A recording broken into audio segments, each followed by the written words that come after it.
Academia Credo, para la reforma de toda la vida y la cultura.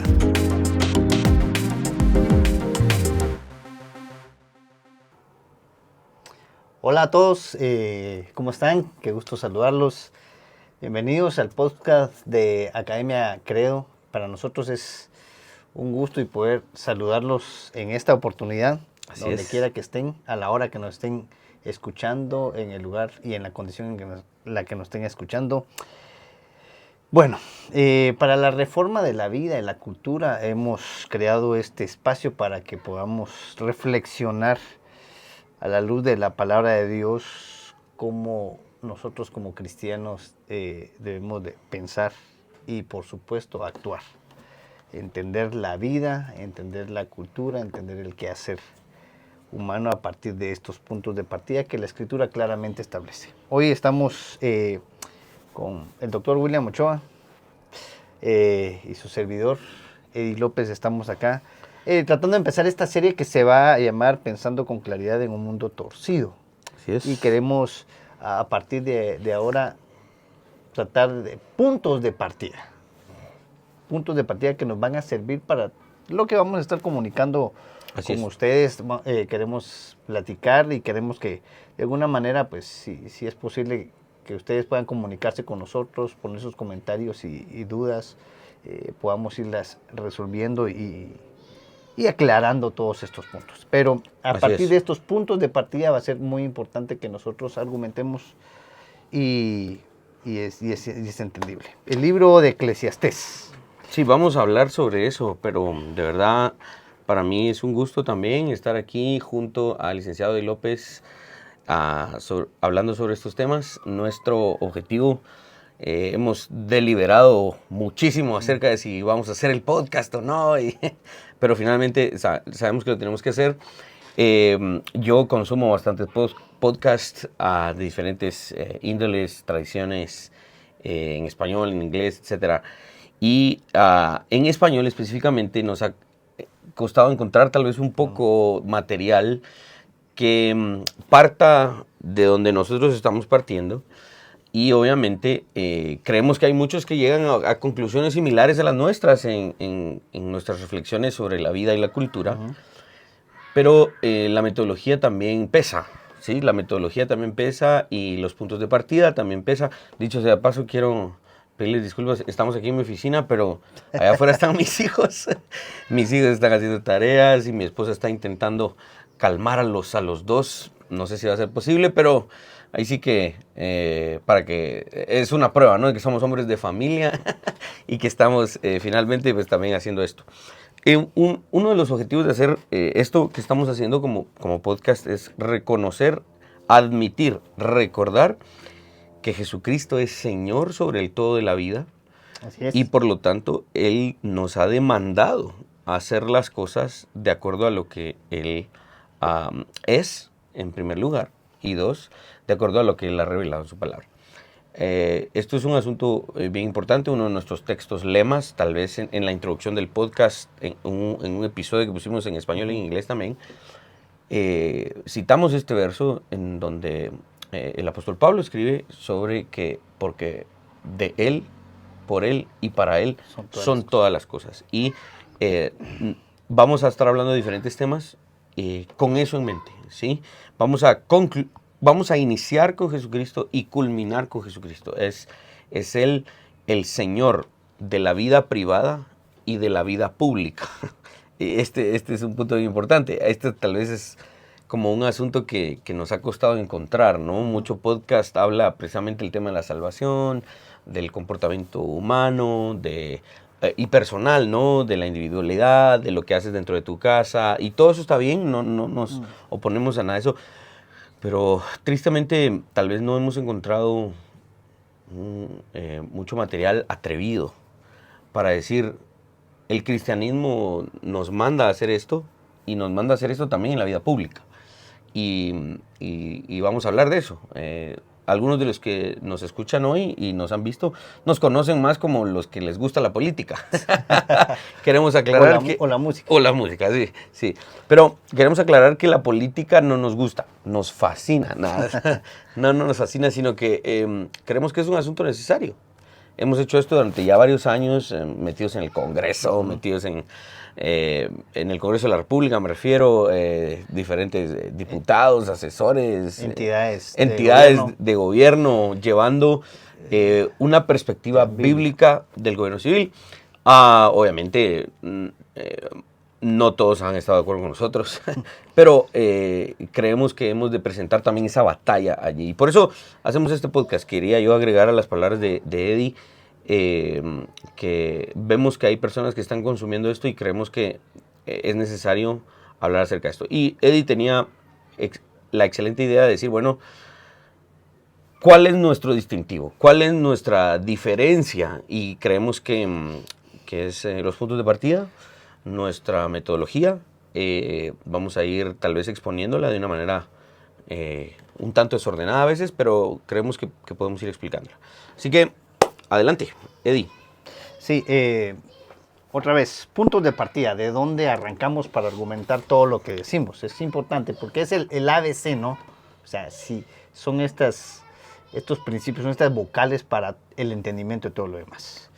Queremos empezar hablando de este libro de Eclesiastés hoy. ¿Y qué libro escogemos? Sí. Estoy seguro que muchos de nosotros hemos tenido cierta inquietud por el libro de Eclesiastés. Notamos una diferencia clara entre el libro de Proverbios y el libro de Eclesiastés, que son escritos por básicamente la misma persona, y decimos, ¿qué está pasando aquí? Porque no pareciera, el escritor de Proverbios no pareciera ser el libro de Eclesiastés. El mismo de Eclesiastés pareciera ser diferente. Y vamos a tratar eso, que en alguna medida son dos personas diferentes, ¿no? Claro. Salomón, o sea, es el mismo Salomón, pero el Salomón de Proverbios es el Salomón joven que ha entregado el esfuerzo de su vida a seguir al Señor y a la sabiduría y a administrar justicia, ¿no? Pero el Salomón de Eclesiastés es el hombre viejo ya, que tristemente se desvió por sus muchas mujeres, claro, y que experimentó la futilidad, la necedad, toda la insatisfacción de los placeres de la vida. Entonces, paradójicamente, ¿no? Vamos a usar mucho eso. Dos hombres, ¿verdad? Pero claro, uno. y paradójicamente quería mencionar eso porque pareciera que el joven en este caso es el sabio, ¿no? Sí, cabal. Y el viejo es pareciera pero no sé si te has dado cuenta últimamente, bueno, tal vez el joven necio envejeció.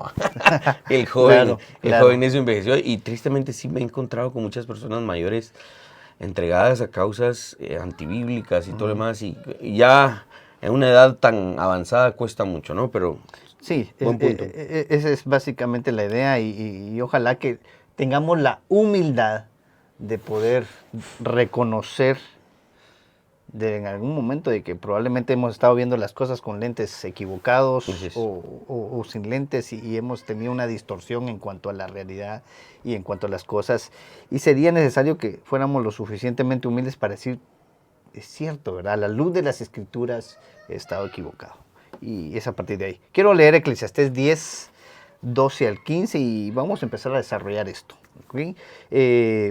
Eclesiastés 10, 12 al 15 dice: las palabras de la boca del sabio son llenas de gracia, mas los labios del necio causan su propia ruina. El principio de las palabras de su boca es necedad, y el fin de su charla nocivo desvarío. El necio multiplica palabras, aunque no sabe nadie lo que ha de ser. ¿Y quién le hará saber lo que después de él será? El trabajo de los necios los fatiga, porque no saben por dónde ir a la ciudad. Sí. Interesante, ¿no? Entonces es a partir de que vamos a empezar a desarrollar ciertas cuestiones de la necedad, como lo desarrolla la Biblia, y cuál sería el llamado para nosotros para no caer en este error, ¿no? De no quedar como cierta necedad. Tal vez empecemos un poco hablando del género literario. Aquí hemos preparado mucha información al respecto. Vamos a intentar resumirla un poco. Este libro de Eclesiastés se encuentra dentro de lo que comúnmente se denominan los libros de sabiduría, algunos para una explicación más elemental digamos, en el grupo, en el orden teológico de estos libros, se les llama libros poéticos, ¿verdad? Pero tienen que ver con un asunto finalmente de sabiduría, ¿no? O incluso algún personaje por allá en Alejandría, en unos cuantos años antes de que Jesús se encarnara, aquel judío convertido al cristianismo, Filón. Llamaba, digamos, a esto la filosofía antigua hebrea, ¿no? Y de hecho, por la interpretación alegórica de las escrituras, él argumentaba que lo más fino de la filosofía griega finalmente procede de esto, ¿no? Claro. De Moisés y de los profetas. Él hacía un caso al respecto, ¿no? Bueno, esa es harina de otro costal. Pero vamos finalmente a que esto sí es filosofía, o sea, sí es argumentación, ¿no? El comentarista Douglas Sean O'Donnell dice que yo creo que la mejor manera de leer Eclesiastés es en 3 puntos. Número 1, la literatura divina de sabiduría. 2, hay que entender el libro de Eclesiastés como un mensaje unificado, ¿sí? Tiene un propósito, obviamente, y no está separado del canon, porque obviamente también es inspiración, aunque pareciera a veces darnos tintes de otra cosa, ¿no? Y número 3, que hace más sentido todo este libro a la luz de Cristo crucificado, resucitado y entendiendo que Él regresará, ¿no? Esto para alinearnos con la ortodoxia, ¿no? Sí. Eso quisiera ahí aclarar algo, que este punto es muy importante, o sea, hace mucho sentido el libro de Eclesiastés a la luz de Cristo crucificado, resucitado y que regresará. Es muy importante que nosotros no nos separemos de ese tema central de la Escritura, que al final de cuentas es Cristo, ¿no? Es esa historia de la salvación que vemos a la luz de todo el texto bíblico, o sea, y que no perdamos siempre de vista cuando leamos la Escritura, cuando tratemos de estudiar, hay un punto donde se converge todo esto, ¿no? Es Cristo Jesús, el centro, el motivo, el mensaje central de salvación, de redención es importante. Entonces va a hacer sentido el libro de Eclesiastés a la luz de esto, porque si solo lo leemos como un texto separado, vamos a encontrar un montón de despropósitos, desmotivación, de desánimo. Vamos a entender a un Salomón, ¿no? Sin propósito, sin sentido en la vida, que no es vano, ¿verdad? Claro. Entonces es muy importante entender estos puntos, ¿no? Sí, y vamos a hablar precisamente de eso, de que Cristo finalmente es la alternativa a lo que aquí Salomón plantea. Otro escritor llamado Michael Eaton reclama que Eclesiastés defiende la vida de fe en un Dios generoso o un Dios bueno, señalando lo crudo de la alternativa. ¿Sí? Entonces, por eso es que Eclesiastés hace sentido, porque esto es muy común en la literatura hebrea, el contraste. Claro, el contraste claro, específico, ¿no? Y es muy, muy evidente. Estoy seguro que aquellos que han leído la Biblia y que conocen de lo que estamos hablando en términos de hermenéutica, de principios de interpretación, se dan cuenta que los salmos, proverbios, están llenos de estos contrastes, ¿no? Desde el Salmo 1, ¿no? Claro. El hombre impío, el hombre malo y el hombre bueno, ¿no? O sea, y Jesús hace lo mismo muchas veces en sus parábolas. Es decir, el contraste es bien importante entenderlo, ¿no? Entonces, acá creo que este comentarista también nos ayuda a entender esto porque hay algunos que no han logrado interpretar bien Eclesiastés porque no tienen en mente esto, que está presentando Salomón la alternativa, lo crudo de lo contrario a Cristo. Entonces creo que eso va a hacer mucho sentido. Se le llama Eclesiastés o el predicador, ¿no? La palabra que viene para traducir al español el predicador, viene del griego, del hebreo, perdón, Kohelet. Kohelet. Y otros teólogos interpretan ese vocablo no solo como el predicador, sino como el polemista, el que le gustan los problemas, ¿no? Claro. Pero no en el sentido guatemalteco. Sí, no en el sentido de hoy, ¿no? Sí, no en el sentido... porque hoy tenemos mucha gente hablando, escribiendo, diciendo, en algún sentido solo para llamar la atención. Eso. De alguna manera quieren... ¿Cuántos de nosotros hemos caído en ese error o queremos ser de ese tipo de que solo para llamar la atención? Solo para generar más vistas y generar polémica. Pero no estamos hablando de eso. Exacto. Estamos hablando aquí de aquel polemista que tiene un propósito, ¿no? Que plantea dilemas difíciles para provocar el pensamiento, ¿no? Para filosofar en la mejor manera posible. El que plantea enigmas, cosas difíciles de resolver, ¿no? Y Eclesiastés en este efecto plantea muchos problemas durante su exposición, y el más grande problema que Eclesiastés va a plantear es cuál es el fin del hombre, cuál es el objetivo del hombre finalmente. Problema que se resuelve en las últimas palabras, porque este es un punto importante. Finalmente Eclesiastés tiene una resolución, claro. Y vamos a llegar a Eclesiastés 12, verso 13, donde dice, ¿cuál es el fin del hombre? Temer a Dios y guardar sus mandamientos. O sea, finalmente Salomón, después de habernos contado todo lo que le dio a su carne, a su corazón, y dijo, yo probé todo. O sea, no me tienen que contar. Yo lo hice. Yo fui y me di cuenta de una cosa. Todo es vanidad, y de verdad el fin del hombre, el propósito del hombre es temer a Dios. No hay salida. Y este es un punto bien importante. Aquí tal vez vamos a ir lanzando unos luzazos de nuestra metodología o de lo que nosotros creemos de la forma en la que se debe argumentar hoy. Claro. Que no es el cristianismo, no es una opción entre muchas. Y esa es la conclusión de Salomón. O sea, no hay otra opción. Es la ruta. Es el camino. Es el camino. Sí, obviamente existe, ¿no? La Biblia plantea dos finales, ¿no?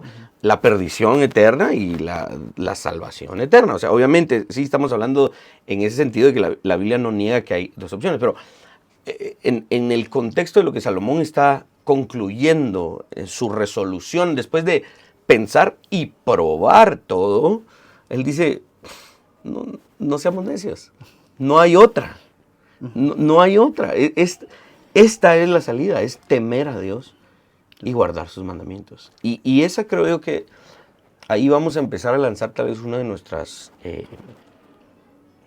resoluciones como creyentes, o digamos la forma en la que nosotros defenderíamos la vida cristiana o la fe cristiana en nuestro esfuerzo apologético.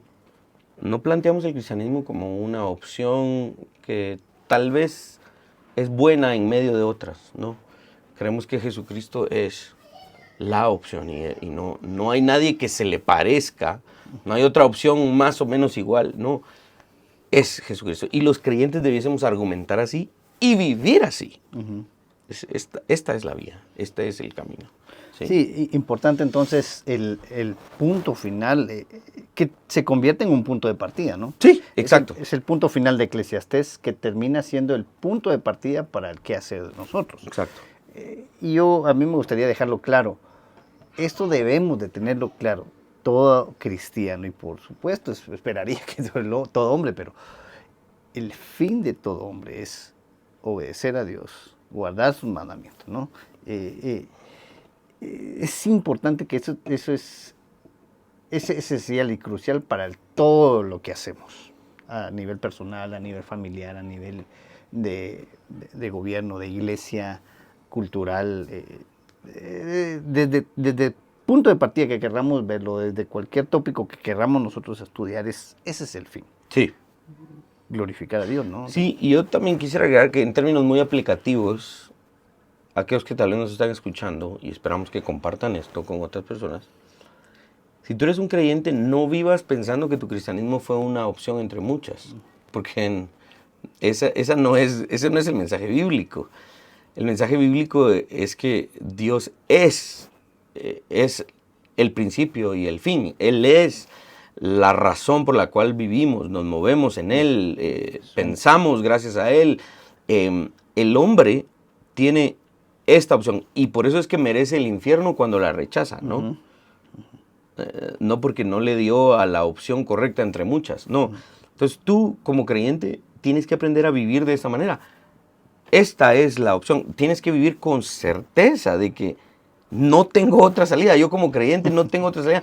No voy a tener otra alternativa de verdad que me resuelva, ¿verdad? O que me ayude a encontrar el fin. Esta es. Y creo que hay que vivir de esa manera. Cuidando en dar la interpretación más segura, este libro es escrito, como les decíamos, por un Salomón diferente al de Proverbios, ¿no? Creo que ya tocamos eso, no porque sea otra persona distinta, más bien porque Salomón era el hombre joven cuyo corazón estaba totalmente inclinado al Señor y, pues, a diferencia de este Salomón, probablemente un hombre ya mayor y anciano, cuyo corazón había sido seriamente afectado por el amor a las muchas mujeres. Un hombre que en ciertos pasajes de este mismo libro confiesa haberse entregado a muchos placeres, Claro. en donde encontró un gran vacío, a tal punto que una de sus primeras frases en este libro es: vanidad de vanidades, todo es vanidad. ¿Sí? Claro. Hay un comentarista ahí, J. Stanford Wright, que escribe acerca de Eclesiastés. Debemos recordar, dice, cito, debemos recordar que el autor no está describiendo la vida de fe o cuáles son las responsabilidades de nuestra fe. En vez de eso, está contrastando un estilo de vida centrado en el hombre con un estilo de vida centrado en Dios. Entonces, Eclesiastés es una descripción de un hombre centrado en sí mismo. Y nos está mostrando esa vanidad, esa futilidad y necedad de vivir centrado en el hombre, pensando en el hombre. Puro humanismo, ¿no? Puro humanismo. Obviamente en uno de estos podcasts en el futuro vamos a hablar de lo que es el humanismo, claro, como religión, como tal, ¿no? Y aunque ellos digan que no lo es una religión. Porque proviene precisamente de este pensamiento revolucionario, renacentista, de la Revolución Francesa, todo esto, ¿no? Que el hombre es la medida de todas las cosas. Y ese es el mensaje de Eclesiastés. Claro. La centralidad del hombre en comparación con la centralidad de Cristo. Como creyentes, nosotros, ¿no? De una vez nos confesamos reformados, protestantes, de verdad, sí, de verdad, sí, si se están preguntando, sí, somos calvinistas. Somos calvinistas, somos reformados. Le vamos a todo eso, sí, y probablemente vamos a hablar más de eso. Pero nuestra predicación, nuestra vida, nuestro pensamiento es ¿no? Centrado en Cristo, es cristocéntrico. Y Eclesiastés está hablando de la centralidad del hombre, ¿no? Exacto. Entonces, que no se nos olvide que el escritor aquí está tratando de hacer ese contraste, ¿no? El Eclesiastés que nos está describiendo acá no está describiendo esa vida de fe, ¿no? O sea, esa vida de la fe, está haciendo el contraste. Exacto. Entonces, desde ahí lo tenemos que entender. Cuando leamos Eclesiastés, leámoslo, sí, pues, esta es una vida que se centra particularmente en las ideas humanas, en las ideas del hombre, en el razonamiento del hombre. O sea, entonces tengan cuidado porque podemos caer en el error que cayó aquella famosa ilustración que ponen algunos predicadores. Voy a abrir la Biblia para ver qué me dice Dios. Y voy a abrir Eclesiastés y cabal me dice que hay que tener muchas mujeres. No vamos a caer en ese error. Pues, me refiero que tenemos que entender cuál es el sentido de Eclesiastés, que nos está haciendo el contraste. Y fíjate que estás tocando un punto muy importante, porque una vez un amigo, de hecho es un amigo en común, no vamos a decir su nombre, pero no, y él obviamente tenía una muy buena intención, es un hombre creyente y todo lo más, es cristiano, es músico, solo eso voy a decir, no voy a decir más. Pero cabal, estábamos hablando de algo, sobre el tema de la música y de cuánto se le debería de pagar a una banda, algo así, un concierto, una cosa así. Y él, intentando justificar su punto, cita Eclesiastés y me dice, sí, como dice Eclesiastés, no seas demasiado justo. Bueno, entonces, es exactamente lo que estás diciendo ahorita. Claro. O sea, es una mala interpretación de Eclesiastés. Claro. Porque, si Eclesiastés dice eso, claro, o sea, no seas demasiado justo, algunos le dan diferentes interpretaciones, ¿va? Dicen, no, lo que está diciendo allí Salomón es, no seas demasiado legalista, y lo interpretan de esa manera, ¿no? Pero si entendemos el principio que estamos hablando ahorita, ¿no? Ujú. Las características esenciales del libro para poder interpretarlo en su contexto, hace sentido que un Salomón desviado diga eso, ¿no? Que presente finalmente el hombre no debiese ser tan justo para poder vivir en una sociedad injusta. Y es entender la centralidad del hombre con la que se nos está hablando aquí para mostrarnos la cruda alternativa a no vivir centrados en Cristo. Claro, Y claro. creo que la frase que vamos a tocar ahorita nos va a ayudar a entender esto, porque hay mucha razón en sus palabras, ya que en las palabras del predicador acá de Eclesiastés, porque otra de las frases que se repite mucho al inicio es debajo del sol, ¿sí? Y esa frase, debajo del sol, esto varias veces lo dice, no es más que una referencia a la perspectiva limitada, perspectiva humana, que no trasciende y que no es más alta que el sol, ¿va? O como dice el himno, que no es más allá del sol, sino que es acá, debajo del sol. Es decir, una perspectiva diferente a la divina. No es una perspectiva trascendente, sino que es una perspectiva limitada. Sí, y es evidente que esa perspectiva limitada que tenemos como seres humanos debemos de verdad rendir ese orgullo humano que tenemos, porque de alguna manera toda la ideología contemporánea de la razón humana, de exaltar al hombre y su razón, donde el hombre puede al final de cuentas, y esto no es una idea pues obviamente muy moderna, viene ya de siglos, de algunos siglos para acá, donde el hombre busca por sí mismo, y yo llego hasta la cena de Adán y Eva en el jardín, donde la serpiente le trata de engañar a Eva con que Dios ha dicho, ¿no? O sea, ese con que Dios ha dicho es quitemos toda esta perspectiva trascendente de Dios y no metámonos a la perspectiva humana para entender las cosas, ¿no? Y es cambiar. Entonces debemos de llegar al punto de humildad, de reconocer que sí tenemos límite. Hay algo debajo del... Hay algo debajo hay algo debajo del sol que no vamos a poder llegar. Como seres humanos tenemos una limitación, ¿no? Sí. Y solo Dios es trascendente, solo Dios tiene esa capacidad de llegar a estar fuera de todo el orden creado que tiene la posibilidad de... Esto es bien importante que lo toquemos, porque de aquí van a ser mucha de nuestra metodología apologética, ¿ok? La confianza en el pensamiento humano no debe existir, finalmente. Es decir, es el reconocimiento de la imposibilidad de la razón humana por sí sola o por sí misma, ¿ok? Es necedad cuando la razón humana no reconoce el elemento antecedente o el elemento trascendental. Nosotros vamos a hablar mucho de eso, de cómo la razón humana se debe a algo anterior a ella, ¿ok? Esto va a ser bien importante, por eso tal vez escogíamos este verso y un poco de esta serie, porque vamos a plantear la superioridad de la revelación. La superioridad de la revelación por sobre la pura razón humana, la cual en sus propios términos le va a ser imposible explicarse a ella misma, ¿no? El razonamiento humano siempre va a necesitar apelar a algo que lo produjo. Y creemos que esa es una forma importantísima de argumentar cuando somos creyentes. Recordar que la razón humana no nació por sí misma, no es autónoma, no tiene la capacidad de haberse creado a sí misma.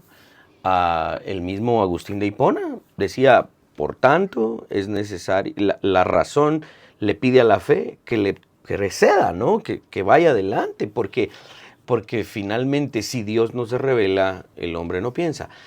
Vamos a citar mucho al gran padre del presuposicionalismo, Cornelius Van Til, que precisamente hacía un caso para una epistemología eminentemente cristiana reformada, en donde algunos dicen, sí es trascendentalismo y tiene que ver con Immanuel Kant, pero creemos, nos van a escuchar mucho que el tema del trascendentalismo finalmente, o la argumentación con los argumentos trascendentales, vienen de la escritura, vienen de la escritura, que alguien los haya encontrado en la historia del pensamiento, en Occidente básicamente, ¿no? En la historia del pensamiento, de la historia de la filosofía. Finalmente vamos a recurrir a este punto inicial, que acá nos está presentando el libro de Eclesiastés en sus primeros versos. Esta es una perspectiva bajo el sol, es limitada, necesita de una perspectiva más allá del sol. Y claro, esa perspectiva solo la puede producir la revelación. Sí, quisiera otra vez mencionar a Stafford Wright. Él sigue diciendo en Eclesiastés, que en Eclesiastés debemos entender que la vida en el mundo tiene significado solo cuando el hombre recuerda a su creador. Y eso lo dice Eclesiastés en el capítulo 12, verso 1, ¿verdad? Cuando dice, acuérdate de tu creador, ¿verdad? Claro. Y ese es, de nuevo, aquí encontramos tal vez unas semillas, unos puntos iniciales de nuestra metodología apologética, ¿no? Necesitamos de la revelación del creador para poder pensar. Me gusta cómo lo pone el doctor Isidro Ottolini cuando dice, el hombre fue hecho del polvo de la tierra. Dios lo formó del polvo de la tierra. Si Dios nos sopla aliento de vida, este hombre permanece como una bolsa de tierra. Dios tuvo que soplar aliento de vida. Y ahí creemos que es precisamente la necesidad de la revelación para poder pensar. Cornelius Van Til decía, la fe cristiana es la única cosmovisión que puede proveer las precondiciones de inteligibilidad. ¿Sí? Que en Guatemala decimos que es una palabra de 20 quetzales, ¿va? Una frase de 20 quetzales. Pero este es el punto, o sea, para que el hombre pueda pensar, claro, algo tuvo que suceder antes. Alguien tuvo que proveer esos elementos básicos para que el hombre pudiera empezar a pensar. Y Eclesiastés nos está mostrando la necedad de no apelar al Creador. Así es. De permanecer con una perspectiva solo debajo del sol.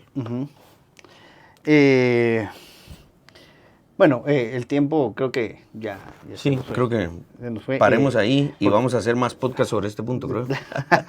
Seguro, hay mucho, de veras, otra vez hay muchas cosas que decir.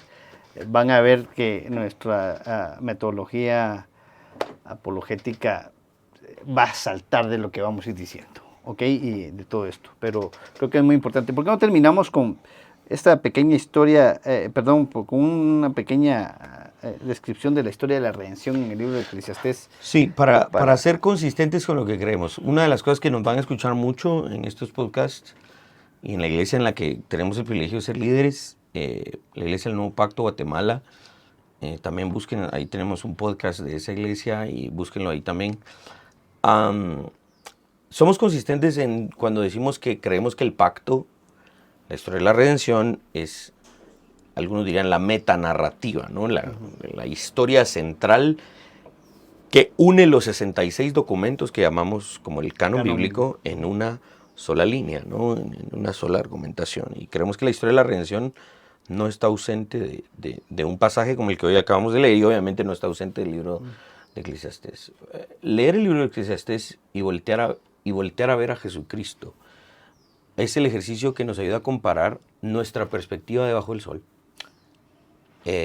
para entender que nuestra perspectiva, nuestra forma de vivir la vida, nuestra forma de ver el mundo es dañina, es limitada, es maligna, y es contrastante con aquella perspectiva arriba del sol, que es la voluntad de Dios, es la revelación de Dios. Y podemos ver cómo Él nos redime de nuestra dañina y defectuosa manera de ver el mundo, ¿no? Creo que la historia de la redención aquí puede saltar en ese punto. El comentarista David O'Donnell dice: Jesucristo nos redimió de la vanidad contra la cual Salomón luchó y sufrió, al someterse a sí mismo a una vida temporal, sin propósito, fútil, incomprensible, incongruente, absurda y sin aliento.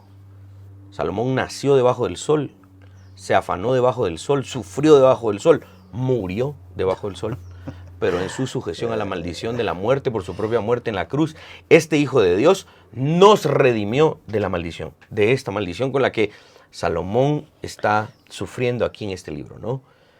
Por su resurrección restauró el propósito de nuestro afán y en su retorno demandará toda injusticia y dilucidará toda absurdidad. Entonces, la historia de la redención aquí está presente, ¿no? Y le está dando sentido a la interpretación de un pasaje como este, recordando que finalmente nuestro pensamiento también tiene que ser redimido. Claro. Porque cuando caímos en pecado, el todo de nuestra vida fue afectado por el pecado, fue puesto debajo de la maldición del pecado. Y el razonamiento del hombre también necesita redención. Y es lo que estamos viendo en estas líneas de Eclesiastés. Buenísimo. Bueno, hemos llegado al final de este podcast. A mí me gustaría que sí recordaran, no leamos Eclesiastés como un libro aislado, ¿no? Donde sus frases venga y las tomo y no se puede. Tenemos que entender a Eclesiastés en un conjunto. El Eclesiastés que debemos de leer tiene que ser a la luz del resto de las Escrituras y recordar otra vez esto, que este Eclesiastés es la descripción de una perspectiva humana de ver la vida. Así es. Debajo del sol.